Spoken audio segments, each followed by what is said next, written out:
여러분, 오늘 이야기는 정말 충격적입니다. 내 여동생은 죽었어. 다시는 연락하지 마. 오빠가 마지막으로 한 말이었습니다. 두바이 왕족 출신 승무원 파티마. 하루아침에 가족에게 쫓겨나고 약혼자에게 버림받았습니다. 페라리는 회수됐고 계좌는 동결됐죠. 그런데 4년 후, 그녀는 서울 한옥에서 한국 며느리로 살고 있습니다. 미쳤어, 언니. 한국 남자 때문에 모든 걸 버린 거야? 동생마저 이해하지 못했던 그 선택. 대체 무슨 일이 있었던 걸까요? 앞으로 펼쳐질 놀라운 이야기를 들으시면 이해하실 겁니다. 그 전에 잠깐 구독과 좋아요를 눌러주시면 이야기가 더 재미있어집니다. 그럼 지금부터 사연 시작합니다. 저는 파티마 알마크툼입니다. 네, 그 알마크툼 맞아요. 두바이 왕족의 반개 혈통이죠. 여러분이 상상하는 그 화려한 산, 저는 그걸 다 가졌었어요. 부르즈 알 아랍의 로열 스위트가 제 놀이터였고, 페라리는 제 출퇴근 차량이었습니다. 하지만 지금 저는 서울의 작은 오피스텔에서 편의점 도시락을 먹으며 이 이야기를 쓰고 있어요. 가족들은 제 이름을 입에 담지도 않습니다. 제 사진은 모든 가족 앨범에서 지워졌고요. 오빠 라시드가 4년 전 마지막으로 제게 했던 말이 아직도 귀에 생생해요. 제 여동생은 이제 없다고, 죽은 거나 마찬가지라고 했죠. 이 모든 게 한국인 남자 때문이었습니다. 아니, 정확히는 그 남자를 선택한 제 때문이었죠. 여러분은 믿지 못하시겠지만 저는 한국을 증오했어요. 10년 전 에미레이트 항공 승무원이 됐을 때 저는 서울 노선만큼은 절대 가고 싶지 않았습니다. 런던, 파리, 뉴욕은 좋았어요. 그곳은 제가 이해할 수 있는 럭셔리함이 있었으니까요. 하지만 한국은 달랐어요. 복잡하고 빠르고 제가 통제할 수 없는 곳이었죠. 알 마크툼 가문에서 자란 저는 모든 것이 제 뜻대로 되는 삶만 살았거든요. 그런데 그날 제 인생이 완전히 박살났습니다. 약혼자 아미르가 제 얼굴에 태블릿을 들이밀었어요. 화면에는 제가 런던에서 찍은 사진이 있었죠. 다른 남자와 포옹하고 있는 것처럼 보이는 사진이었습니다. 하지만 그건 조작된 사진이었어요. 오빠 친구와 인사하는 장면을 교묘한 각도로 찍어서 마치 미래하는 것처럼 만든 거였죠. 누군가 일부러 제 SNS를 해킹해서 퍼뜨린 겁니다. 아미르는 제 해명을 듣지 않았어요. 그의 가족들도 마찬가지였죠. 그날 저녁, 저는 아버지 서재로 불려갔습니다. 오빠들과 아미르 가족까지 모두 모여 있었어요. 아버지는 차갑고 낮은 목소리로 말씀하셨어요. 제가 가문의 수치라고요. 알 마크툼 가문의 여자가 공개적으로 남자와 포옹하는 사진이 돌아다니는 것을 용납할 수 없다고 하셨습니다. 아미르는 그 자리에서 약혼 취소를 선언했어요. 반지를 돌려달라고 했죠. 그 순간 깨달았어요. 아미르는 저를 사랑한 게 아니었다는 걸요. 그는 그저 알 마크툼 가문과의 연결고리가 필요했을 뿐이었습니다. 저는 반지를 벗어 그의 얼굴에 던졌어요. 그리고 말했죠. 어차피 당신과 결혼하고 싶지 않았다고요. 이 결혼은 제가 원한 게 아니라 아버지가 정해준 거라고요. 저는 승무원을 계속하며 제가 원하는 삶을 살겠다고 했습니다. 회의실이 조용해졌어요. 그리고 폭풍이 몰아쳤죠. 그날 밤, 저는 집에서 쫓겨났습니다. 오빠 라시드는 제가 정신 차릴 때까지 혼자 살아보라고 했어요. 왕족 카드는 모두 정지됐고 제 아파트도 압류됐습니다. 순식간에 제 삶이 무너졌어요. 페라리는 회수됐고 펜트하우스는 빼앗겼습니다. 은행 계좌도 동결됐죠. 저는 그저 에미레이트 항공 승무원 월급으로만 살아야 했어요. 같은 왕족 출신 친구들은 저를 외면했습니다. SNS에서 언팔로우했고 전화도 받지 않았어요. 하룻밤 사이에 저는 두바이 상류층에서 완전히 퇴출당했습니다. 그리고 일주일 후 제게 서울행 스케줄이 떨어졌어요. 48시간 레이오버였습니다. 하필이면 제가 가장 가기 싫은 곳이었죠. 하지만 선택권이 없었어요. 거절하면 해고될 수도 있었으니까요. 이제 저는 왕족이 아니라 그냥 평범한 승무원일 뿐이었거든요. 동료들은 서울을 좋아했지만 저는 달랐어요. 명동이든 강남이든 관심 없었습니다. 48시간 동안 호텔에만 있으려고 했죠. 그런데 그날 밤 제 SNS에 이상한 메시지가 왔어요. 모르는 계정이었습니다. 메시지 내용은 충격적이었어요. 경복궁 후원에 가보라는 거였죠. 거기서 제 인생이 바뀔 거라고 했습니다. 경복궁 후원에는 제가 찾던 답이 있다고, 제가 누구인지 진짜 원하는 게 뭔지 알게 될 거라고 했어요. 계정을 확인해봤지만 팔로워도 없고 게시물도 없는 유령 계정이었어요. 누군지 알 수 없었습니다. 마지막 메시지가 더 이상했어요. 조심하라고 했거든요. 거기 가면 제 인생이 완전히 바뀐다고, 되돌릴 수 없을 정도로 변한다고 경고했습니다. 소름이 돋았어요. 이 사람은 대체 누구일까요? 왜 저한테 이런 메시지를 보내는 걸까요? 저는 경복궁을 검색해봤어요. 그리고 후원에 대한 정보를 찾았습니다. 외국인 출입 제한, 특별허가 필요, 한국 전통 공예장인들이 일하는 곳. 그 중에서 한지 공방이라는 단어가 눈에 들어왔어요. 1년 전, 저는 두바이 한국문화원에서 한지 체험을 했었습니다. 그때 강사가 한지는 천년을 가는 종이라고 했어요. 어떤 것도 이것을 파괴할 수 없다고 했죠. 그 말이 제 가슴에 깊이 박혔었어요. 제 삶은 하루 만에 파괴됐는데 종이가 천년을 간다니 아이러니했거든요. 그날 밤 저는 결심했습니다. 경복궁 후원에 가보기로요. 규칙 따위 상관없었어요. 어차피 제 인생은 이미 박살났으니까요. 더 이상 잃을 것도 없었습니다. 가방을 싸면서 한 가지를 챙겼어요. 두바이 전통 향수 우드를 작은 병에 담았습니다. 왠지 이게 필요할 것 같았거든요. 하지만 그때는 몰랐죠. 그 작은 향수병이, 그리고 제가 무리하게 들어가려던 그 후원이 제 인생을 완전히 뒤바꿀 거라는 것을요. 더 충격적인 건 그곳에서 만날 사람 때문에 저는 4년 후 모든 것을 버리고 두바이를 떠나게 된다는 거였습니다. 동생 라일라가 4년 후 제게 했던 말이 아직도 생생해요. 미쳤다고 했죠. 네, 맞아요. 저는 미쳤었어요. 사랑 때문에요. 인천공항에 도착했을 때 저는 최악의 컨디션이었어요. 비행 내내 악몽을 꿨거든요. 아버지가 저를 집에서 끌어내는 꿈, 아미르가 비웃는 꿈, 친구들이 제 뒤에서 수군거리는 꿈을 계속 꿨습니다. 기장님이 걱정스러운 표정으로 제 상태를 물어봤지만 괜찮다고 거짓말했어요. 전혀 괜찮지 않았는데도요. 공항을 빠져나와 리무진 버스를 탔습니다. 예전에는 회사에서 제공하는 전용 차량을 이용했었는데 이제는 그런 특혜도 없었어요. 왕족 지위가 사라지니까 모든 게 사라졌죠. 버스 기사에게 명동 호텔까지 얼마나 걸리는지 물었지만 영어가 통하지 않았어요. 두바이에서는 모든 사람이 제게 완벽하게 대응해줬었는데 여기서는 제가 그저 평범한 외국인일 뿐이었습니다. 버스 안에서 휴대폰을 켰어요. 100개가 넘는 부재중 전화가 있었습니다.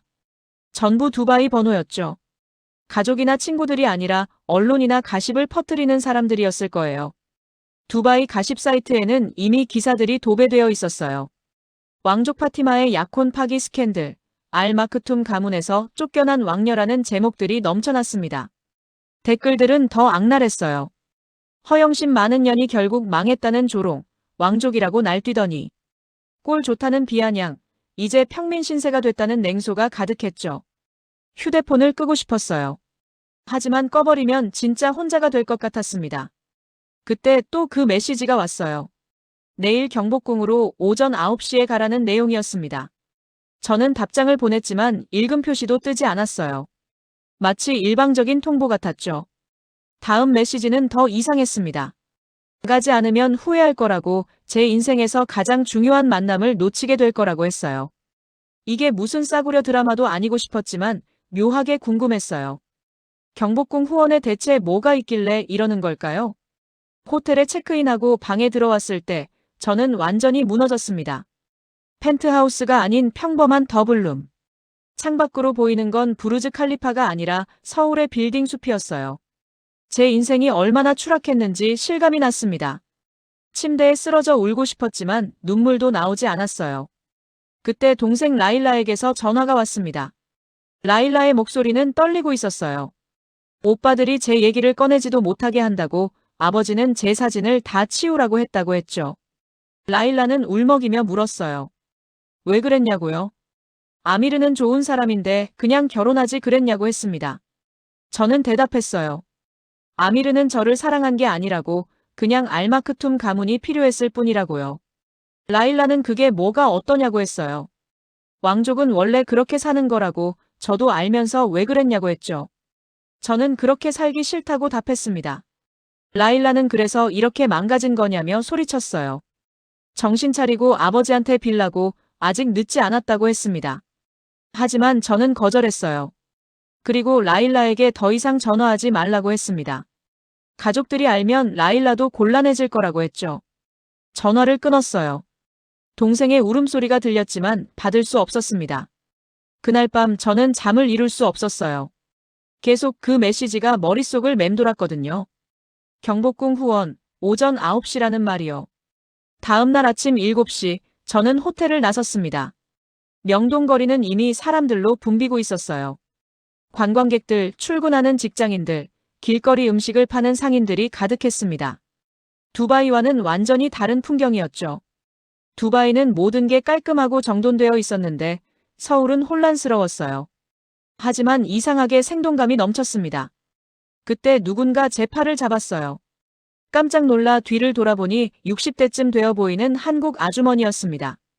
어색한 영어였지만 진심 어린 걱정이 담긴 목소리로 어디 가냐고, 길을 잃었냐고 물으셨어요.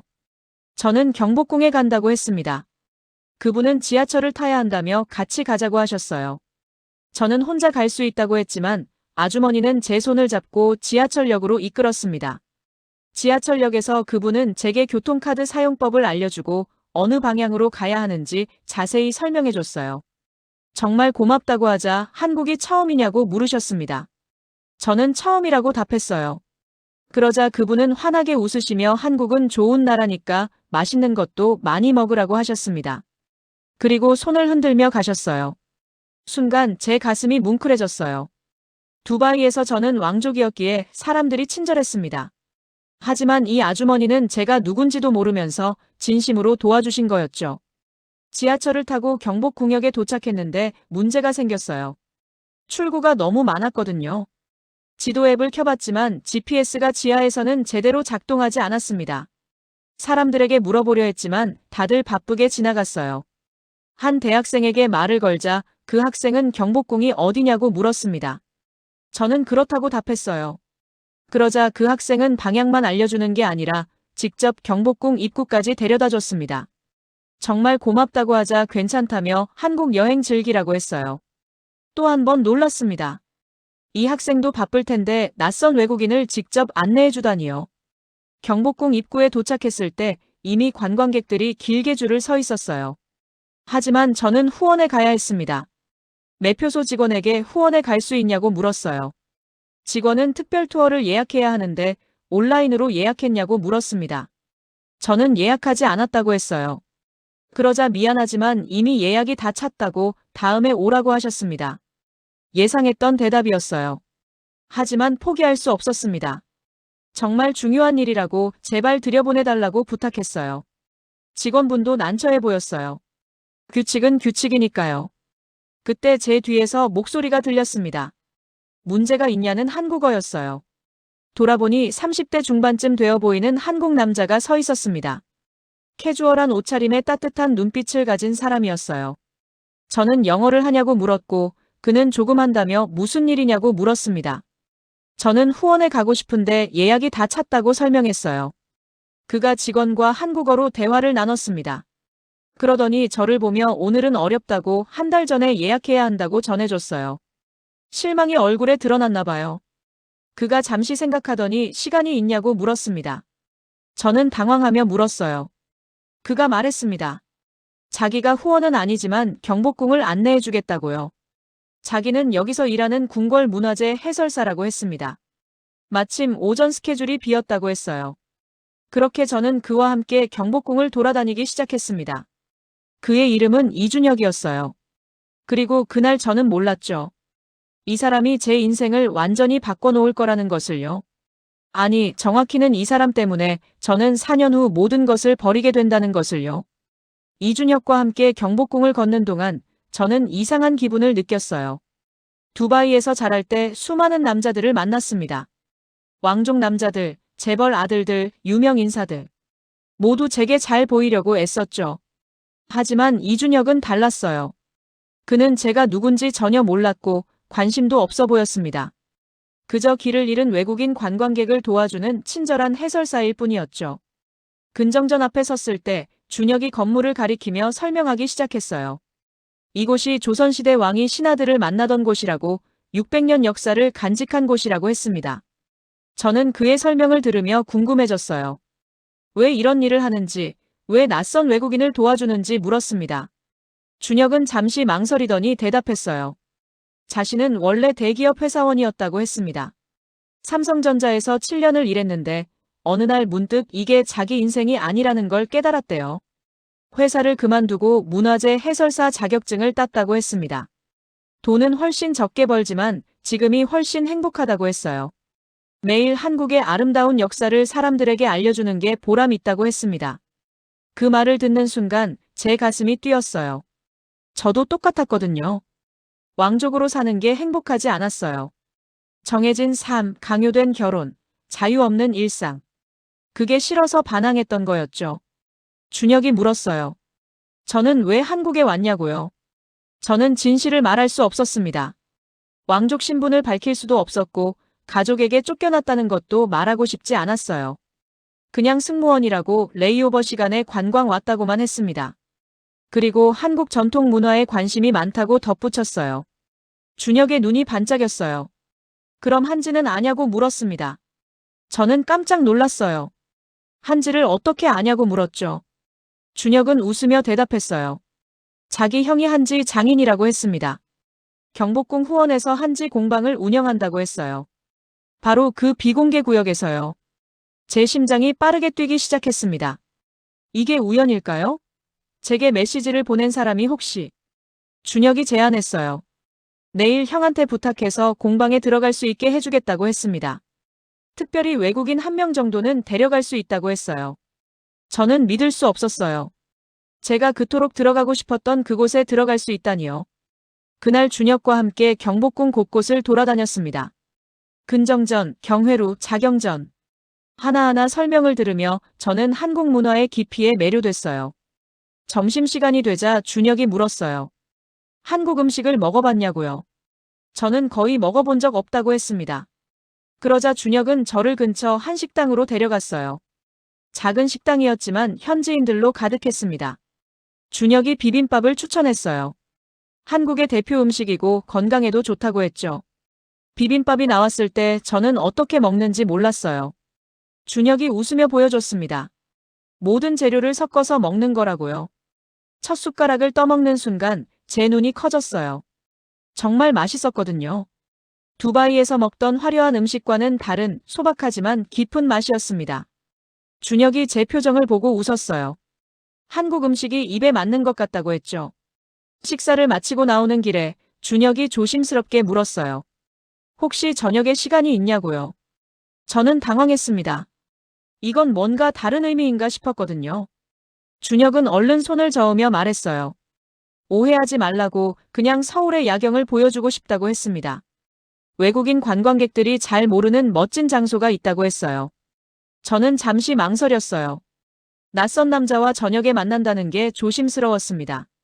하지만 이상하게 준혁은 믿음이 갔어요. 그의 눈빛이 순수했거든요.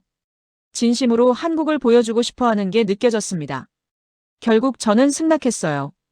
그날 저녁 7시, 저는 남산타워 아래에서 준혁을 만났습니다. 준혁은 케이블카를 타자고 했어요. 서울의 야경을 보는 가장 좋은 방법이라고 했죠. 케이블카 안에서 서울의 불빛들이 반짝이는 걸 보는 순간 저는 숨이 멎을 뻔했어요. 정말 아름다웠거든요. 두바이의 화려한 불빛과는 다른 따뜻하고 포근한 느낌이었습니다. 마치 수많은 별들이 땅에 내려앉은 것 같았어요. 남산타워 전망대에 올라갔을 때 준혁이 저를 한쪽 창가로 데려갔어요. 그리고 가리켰습니다. 저기 보이는 강이 한강이라고 서울 사람들에게 한강은 특별한 의미라고 했어요. 힘들 때 한강을 보며 위로받는다고 했습니다. 저는 준혁을 바라봤어요. 그도 힘든 시간이 있었냐고 물었습니다. 준혁은 고개를 끄덕였어요. 회사를 그만뒀을 때 가족들이 모두 반대했다고 했습니다. 안정된 직장을 버리고 뭐 하는 거냐고 미쳤다고 했대요. 하지만 준혁은 자기 선택을 후회하지 않는다고 했어요. 남들이 정해준 길이 아니라 자기가 원하는 길을 가는 게 더 중요하다고 했습니다. 그 말을 듣는 순간 제 눈에서 눈물이 흘렀어요. 준혁이 놀라며 물었어요. 왜 우냐고 자기가 실수했냐고요. 저는 고개를 저었습니다. 그리고 처음으로 진실을 말했어요. 저도 똑같다고 가족이 정해준 길을 거부했다가 모든 걸 잃었다고 했습니다. 집에서 쫓겨났고 약혼자에게 버림받았고 친구들도 다 떠났다고요. 준혁은 조용히 제 이야기를 들어줬어요. 중간에 끊지도 않고 판단하지도 않았습니다. 다 말하고 나니 후련했어요. 이틀 동안 마음속에 담아뒀던 모든 게 쏟아져 나온 기분이었습니다. 준혁이 천천히 말했어요. 제 선택이 옳았다고 했습니다. 남들이 정해준 행복보다 내가 선택한 불행이 더 가치 있다고 했어요. 그리고 덧붙였습니다. 지금은 힘들지만 언젠가 이 선택을 후회하지 않을 날이 올 거라고 했어요. 그날 밤 호텔로 돌아오는 길에 저는 깨달았습니다. 준혁이 특별한 사람이라는 것을요. 다음 날 아침 준혁에게서 문자가 왔어요. 형이 오케이 했다고 오늘 오전 10시에 경복궁 후원에서 만나자고 했습니다. 특별 입장 허가를 받았다고 했어요. 저는 믿을 수 없었어요. 정말 후원에 들어갈 수 있다니요. 서둘러 준비하고 경복궁으로 갔습니다. 준혁은 후문 입구에서 기다리고 있었어요. 그리고 그 옆에는 30대 후반쯤 되어 보이는 남자가 서 있었습니다. 준혁이 소개했어요. 자기 형 이민석이라고 한지 장인이라고 했습니다. 민석은 차갑고 무표정한 얼굴이었어요. 준혁과는 정반대의 분위기였죠. 인사를 건넸지만 그는 고개만 까딱했을 뿐 말이 없었습니다. 준혁이 난처한 표정으로 말했어요. 형이 원래 과묵하다고 이해해달라고 했습니다. 민석이 앞장서서 걷기 시작했어요. 저희는 후원 깊숙한 곳으로 들어갔습니다. 일반 관광객들이 갈 수 없는 구역이었죠. 대나무 숲길을 지나자 작은 한옥이 나타났어요. 전통 한지 공방이라는 간판이 걸려 있었습니다. 민석이 문을 열고 들어가라고 했어요. 저는 조심스럽게 안으로 들어갔습니다. 안은 놀라웠어요. 수백 장의 한지가 벽에 걸려 있었고 작업대에는 각종 도구들이 정리되어 있었습니다. 공방 안 가득 은은한 종이 냄새가 났어요. 민석이 처음으로 입을 열었어요. 한지에 대해 얼마나 아냐고 물었습니다. 저는 1년 전 두바이에서 체험해봤다고 천년을 간다는 말에 감동받았다고 했습니다. 민석의 표정이 조금 풀렸어요. 그리고 한지 한 장을 꺼내 보여줬습니다. 이건 100년 된 한지라고 했어요. 조선시대 말기에 만들어진 거라고 했습니다. 여전히 튼튼하고 아름답다고 했죠. 민석이 설명하기 시작했어요. 한지는 당나무 껍질로 만든다고 최소 3년은 자란 당나무를 써야 한다고 했습니다. 그리고 108번의 손길을 거쳐야 한 장의 한지가 완성된다고 했어요. 저는 감탄하며 들었습니다. 108번이나요? 정말 놀라웠어요. 민석은 계속 설명했어요. 한지의 질은 장인의 손에 달렸다고 했습니다. 같은 재료를 써도 장인에 따라 완전히 다른 결과물이 나온다고 했어요. 그는 자기 할아버지가 한지 장인이었다고 했습니다. 할아버지에게 기술을 배웠고 지금은 자기가 그 전통을 이어가고 있다고 했어요. 민석의 목소리에는 자부심이 담겨 있었어요. 차갑던 표정도 한지 이야기를 할 때는 부드러워졌습니다. 저는 용기를 내서 물었어요. 직접 만들어 볼 수 있냐고요. 민석이 저를 똑바로 쳐다봤어요. 그리고 잠시 생각하더니 고개를 끄덕였습니다. 준혁이 놀란 표정을 지었어요. 형이 외국인에게 한지 제작을 가르쳐주는 건 처음이라고 했습니다. 민석은 작업대로 저를 데려갔어요. 그리고 당나무 껍질을 보여주며 설명하기 시작했습니다. 첫 단계는 당나무를 물에 불리는 거라고, 두 번째는 껍질을 벗기는 거라고 했어요. 세 번째는 불순물을 제거하는 거라고 했습니다. 하나하나 과정을 보여주는 민석의 손놀림은 정확했어요. 수십 년 경험이 묻어났습니다. 저도 따라해봤어요. 하지만 쉽지 않았습니다. 힘 조절이 어려웠고 불순물 제거도 까다로웠어요. 민석이 제 손을 잡았어요. 그리고 천천히 올바른 방법을 가르쳐줬습니다. 그 순간 이상한 기분이 들었어요. 민석의 손은 거칠었지만 따뜻했습니다. 그리고 그의 눈빛에는 진지함이 담겨 있었어요. 2시간 동안 저는 민석에게 한지 제작을 배웠습니다. 겨우 한 장을 만드는데 그렇게 오래 걸렸어요. 하지만 완성된 한지를 봤을 때 저는 뿌듯했습니다. 제 손으로 직접 만든 첫 번째 한지였거든요. 민석이 말했어요. 재능이 있다고 처음인데 잘했다고 했습니다. 그의 칭찬에 제 얼굴이 빨개졌어요. 점심시간이 되자 준혁이 제안했어요. 같이 점심 먹자고 근처 맛집을 알고 있다고 했습니다. 하지만 민석은 거절했어요. 일이 많다고 먼저 가라고 했습니다. 저는 아쉬웠어요. 민석과 더 많은 이야기를 나누고 싶었거든요. 준혁과 저는 공방을 나왔습니다. 준혁이 웃으며 말했어요. 형이 저를 마음에 들어하는 것 같다고 했습니다.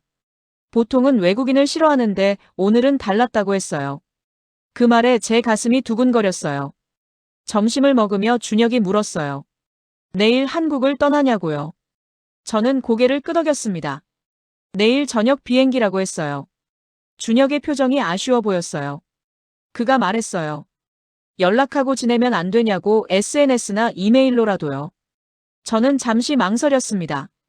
이게 맞는 걸까요? 낯선 나라에서 만난 사람과 연락을 계속한다는 게요. 하지만 거절할 수 없었어요. 준혁은 제게 특별한 사람이었으니까요. 결국 저는 제 인스타그램을 알려줬습니다. 그날 저녁 호텔로 돌아와 침대에 누웠을 때 휴대폰이 울렸어요. 인스타그램 DM이었습니다. 낯선 계정이었죠. 메시지를 열어보니 충격적인 내용이었어요. 파티마, 다시 한국에 와. 이민석을 놓치지 마. 그가 내 운명이야. 한국 생활은 상상했던 것보다 훨씬 어려웠어요. 우선 언어가 문제였습니다. 한국어를 전혀 할 줄 몰랐거든요. 준혁과 민석은 영어를 할 수 있었지만 일상생활에서 만나는 대부분의 사람들은 그렇지 않았어요. 마트에 가도, 은행에 가도, 관공서에 가도 의사소통이 안 됐습니다. 답답했어요. 준혁이 도와줬지만 그에게만 의지할 수는 없었어요. 저는 한국어 학원에 등록했습니다. 매일 아침 9시부터 1시까지 한국어 수업을 들었어요. 오후에는 민석의 공방에서 일했습니다.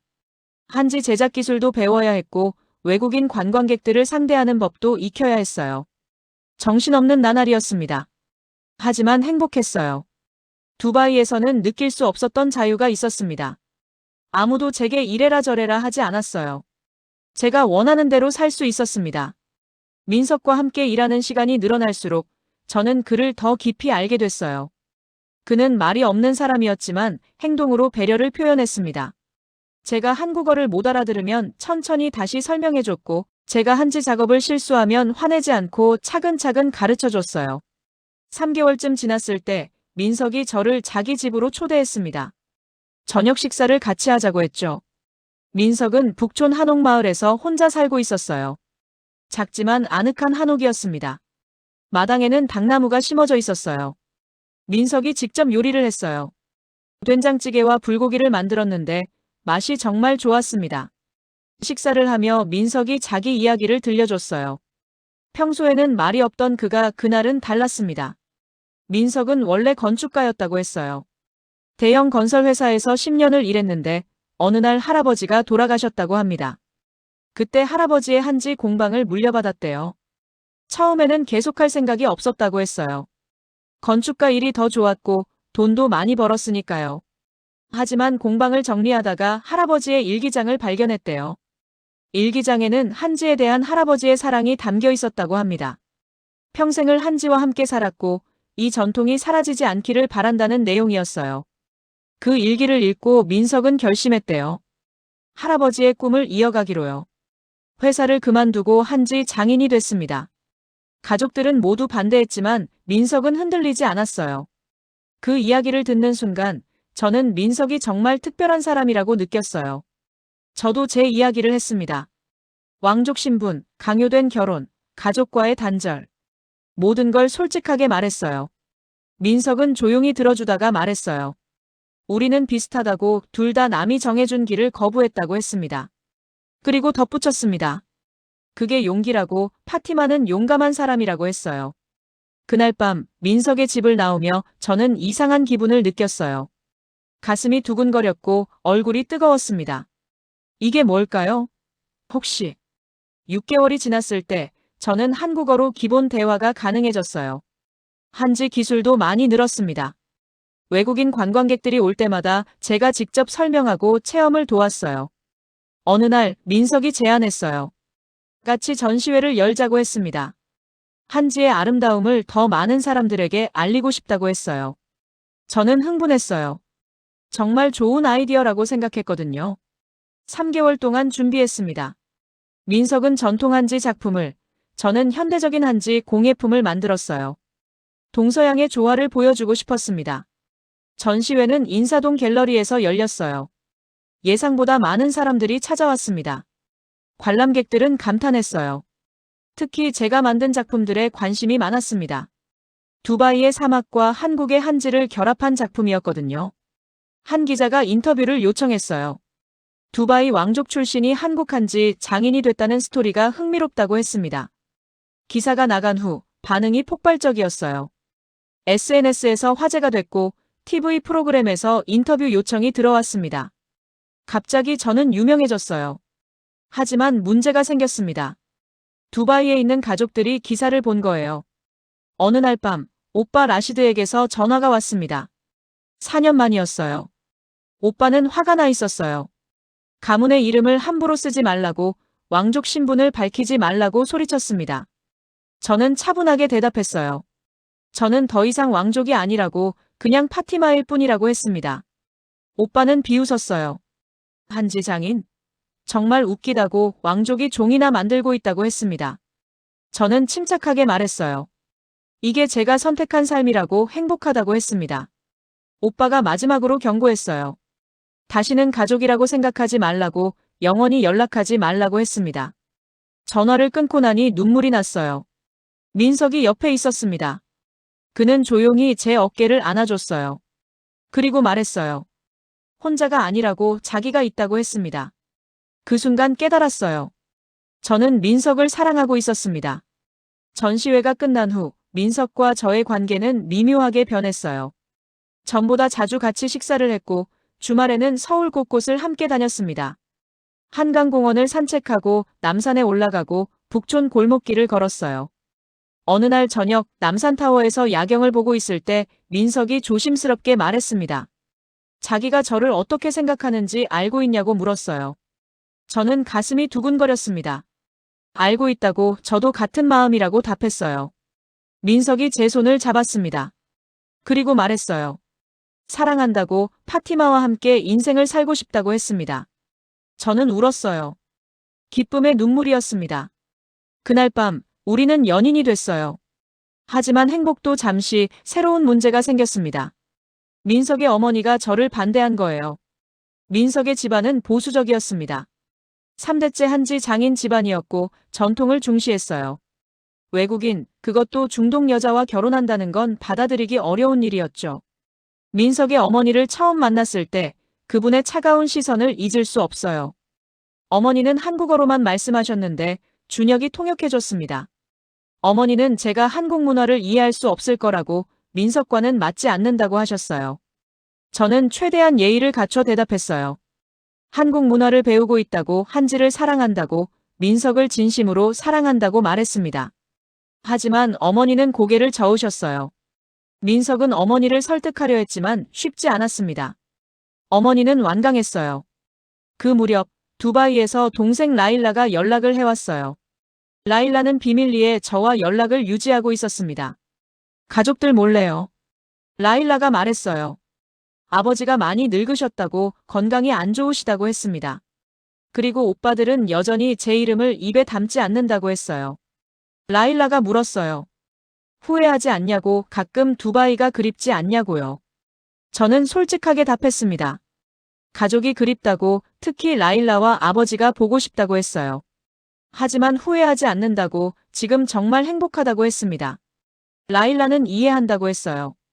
그리고 응원한다고, 언니가 선택한 길이니까 끝까지 가라고 했습니다. 1년이 지났을 때 민석이 프로포즈를 했어요. 한지 공방에서였습니다. 민석은 제가 처음 만든 한지를 꺼내 보여줬어요. 1년 전 그날의 한지였습니다. 민석이 말했어요. 이 한지처럼 우리도 오래가는 사랑을 하고 싶다고, 결혼해달라고 했습니다. 저는 주저없이 네라고 답했어요. 하지만 민석의 어머니는 여전히 반대했습니다. 결혼식에도 오지 않겠다고 하셨어요. 민석은 괴로워했어요. 어머니와 저 사이에서 힘들어했습니다. 저는 민석에게 말했어요. 제가 어머니를 설득해보겠다고 했습니다. 매주 일요일마다 민석의 집을 찾아갔어요. 어머니께 한국 음식을 배우고 한국 예절을 익히고 한국어 실력을 늘리기 위해 노력했습니다. 어머니는 처음에는 거부하셨지만 점점 마음이 풀리는 것 같았어요. 6개월 후 어머니가 드디어 인정하셨습니다. 어머니는 제게 말씀하셨어요. 파티마가 진심이라는 걸 알았다고, 민석을 행복하게 해줄 수 있을 것 같다고 하셨습니다. 그리고 덧붙이셨어요. 이제 파티마도 우리 가족이라고요. 그 말을 듣는 순간 저는 울음을 터뜨렸습니다. 두바이에서 잃은 가족을 한국에서 다시 얻은 기분이었어요. 결혼식은 조촐하게 치렀어요. 두바이에서는 아무도 오지 않았습니다. 라일라만 몰래 왔어요. 가족들 몰래 비행기를 타고 온 거였죠. 라일라가 저를 껴안으며 울었어요. 언니가 정말 행복해 보인다고, 이제 안심이 된다고 했습니다. 결혼식은 한복과 아바야를 섞은 독특한 스타일로 했어요. 한국과 중동의 문화가 조화를 이루는 결혼식이었습니다. 민석의 어머니가 제게 한복을 입혀주시며 말씀하셨어요. 이제 진짜 우리 며느리라고 잘 부탁한다고 하셨습니다. 결혼 후 저희는 북촌 한옥을 개조해서 살기 시작했어요. 1층은 한지 공방, 2층은 주거 공간으로 꾸몄습니다. 준혁은 여전히 경복궁 해설사로 일하며 자주 놀러 왔어요. 가끔 관광객들을 저희 공방으로 데려오기도 했습니다. 공방은 점점 유명해졌어요. 외국인 관광객들 사이에서 입소문이 났거든요. 두바이 왕족 출신이 운영하는 한지 공방이라는 스토리가 사람들의 관심을 끌었습니다. 저는 한지의 중동 문양을 접목한 새로운 디자인을 개발했어요.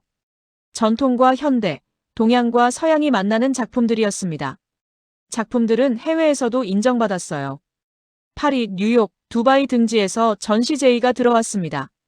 특히 두바이 전시는 의미가 깊었어요. 전시 오프닝에 라일라가 왔습니다. 그리고 놀랍게도 아버지도 오셨어요. 4년 만에 아버지를 뵀을 때 저는 울음을 참을 수 없었습니다. 아버지도 눈물을 글썽이고 계셨어요. 아버지는 제 작품들을 하나하나 보시며 말씀하셨어요. 자랑스럽다고, 파티마가 자기 길을 찾았다고 하셨습니다. 그리고 민석에게 악수를 청하시며 말씀하셨어요. 딸을 부탁한다고, 행복하게 해달라고 하셨습니다. 민석은 약속했어요. 평생 파티마를 사랑하고 지키겠다고 했습니다. 오빠들은 오지 않았지만 아버지와 라일라가 와준 것만으로도 감사했어요. 2년 후 저는 임신을 했습니다. 민석은 정말 기뻐했어요. 매일 제 배를 쓰다듬으며 아기에게 말을 걸었습니다. 아들이 태어났을 때 저희는 이름을 정하느라 고민했어요. 한국 이름과 아랍 이름 중 어떤 걸 지을까 하다가 결국 둘 다 주기로 했습니다. 이름은 이하룬. 민석의 성을 따르고 하룬은 제 할아버지 이름이었어요. 아들은 두 문화 속에서 자랐습니다. 한국어와 아랍어를 함께 배우고 한지도 만들고 두바이 전통 음식도 먹었어요. 어느 날 하룬이 물었어요. 엄마는 왜 두바이를 떠났냐고, 할아버지와 할머니가 그립지 않냐고요. 저는 아들을 무릎에 앉히고 말했습니다. 엄마는 자기 길을 찾고 싶었다고, 남이 정해준 행복이 아니라 스스로 선택한 행복을 원했다고 했어요. 그래서 한국에 왔고 아빠를 만났고 하룬이를 낳았다고 했습니다. 하룬이 다시 물었어요. 후회하지 않냐고요. 저는 웃으며 대답했어요. 단 한 번도 후회한 적 없다고, 오히려 최고의 선택이었다고 했습니다. 그리고 덧붙였습니다. 하룬이도 나중에 커서 자기 길을 찾으라고, 남이 뭐라 하든 자기가 원하는 삶을 살라고 했어요. 지금 저는 서울에서 행복하게 살고 있어요. 민석과 함께 한지 공방을 운영하고 아들을 키우고 가끔 두바이에 있는 가족들을 방문합니다. 아버지는 이제 제 선택을 완전히 받아들이셨어요. 매년 한국을 방문하시고 손자를 무척 예뻐하십니다. 오빠들도 조금씩 마음을 열고 있어요. 아직 완전히 화해하지는 않았지만 적어도 연락은 하게 됐습니다. 4년 전 경복궁에서 민석을 처음 만났던 그날이 떠올라요. 그때 그 의문의 메시지를 보낸 사람이 누군지 아직도 모릅니다. 하지만 이제는 중요하지 않아요. 그 메시지가 저를 이끌었고 저는 제 운명을 만났으니까요. 한지는 1000년을 간다고 했죠. 저와 민석의 사랑도 그럴 거예요. 어떤 폭풍이 와도, 어떤 어려움이 와도 부서지지 않을 1000년의 사랑이요. 오늘도 저는 한지를 만듭니다. 당나무 껍질을 벗기고 불순물을 제거하고 108번의 손길을 거쳐 한 장의 한지를 완성해요. 그 과정이 마치 제 인생 같아요. 거칠고 힘들었지만 결국 아름다운 무언가를 만들어냈습니다. 두바이의 사막에서 자란 공주는 이제 서울의 한지 장인이 됐어요. 그리고 무엇보다 사랑하는 사람의 아내이자 아들의 엄마가 됐습니다. 이게 바로 제가 선택한 인생이에요. 후회 없는 완벽한 선택이었습니다.